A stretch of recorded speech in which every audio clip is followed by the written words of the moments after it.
Hadirin yang berbahagia, terakhir adalah nasihat untuk suami. Nasihat untuk suami kami wasiatkan agar ia bertakwa kepada Allah Subhanahu wa taala. Ingatlah ketika ia nanti menerima ijab kabul fulanah binti fulan, maka tanggung jawab seorang wanita tadi dari ayahnya, dari ibunya berpindah langsung kepada suami. Maka suamilah orang pertama yang harus ia hormati sedalam kehidupan seorang wanita. Dan juga kami wasiatkan kepada suami, berbuat baiklah kepada wanita, terutama kepada istri kita.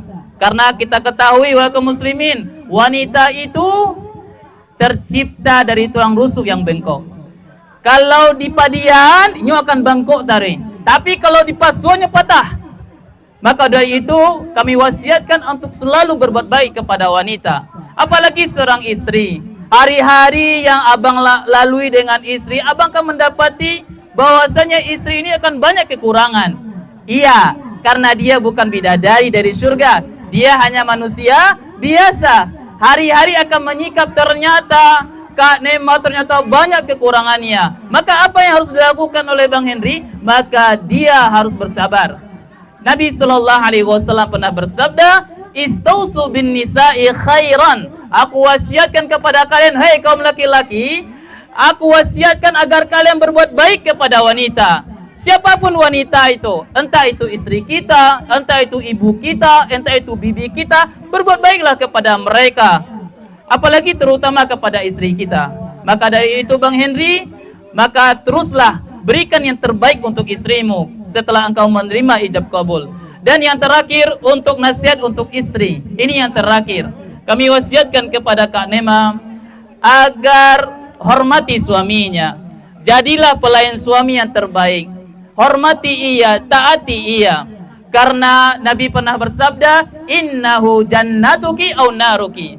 Karena suami ini adalah jalan ke surgamu atau jalan ke nerakamu. Ke surgamu ketika engkau taat kepadanya. Kau jadi pelayan yang sempurna untuknya. Tak pernah menjawab perkataannya, taat kepadanya. Apa kata Nabi SAW, wahai hadirin? Idza sallatil mar'ata khamsaha. Apabila seorang wanita itu menjaga salat 5 waktu, wa shamat syahraha, nyo jago puasa Ramadannya, wa hafizat farjaha, nyo jaga kehormatannya, ataat zaujaha, dan nyo taati suaminya, apa? Qila dakhulul jannah min abwabish syit. Masuklah ke dalam surga, hai para istri yang telah menjalankan ketaatan pada suaminya, ke surga yang engkau sukai, ke surga yang engkau inginkan. Dan suami juga jalan ke nerakamu, wahai Kak Emma, apabila engkau tidak mentaatinya. Nabi SAW pernah bersabda kepada kaum wanita, "Ya ma'syaran nisa, hai para wanita, inni ra'aitukunna aktsara min ahlin nar." Aku banyak melihat di neraka kebanyakan penghuninya adalah wanita.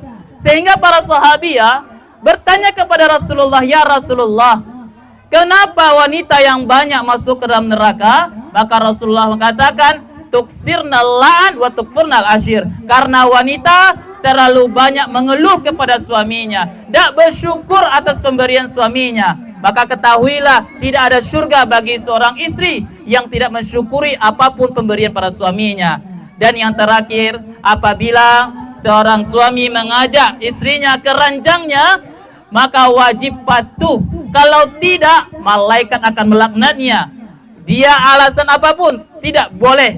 Nabi SAW pernah bersabda, "Idza da'a rajulu imra'atahu ila firashihi fa'abat la'anat malaikatu hatta tusbih." Apabila seorang suami mengajak istrinya ke ranjangnya, kemudian si istri menolak, maka malaikat akan melaknatnya sampai waktu pagi.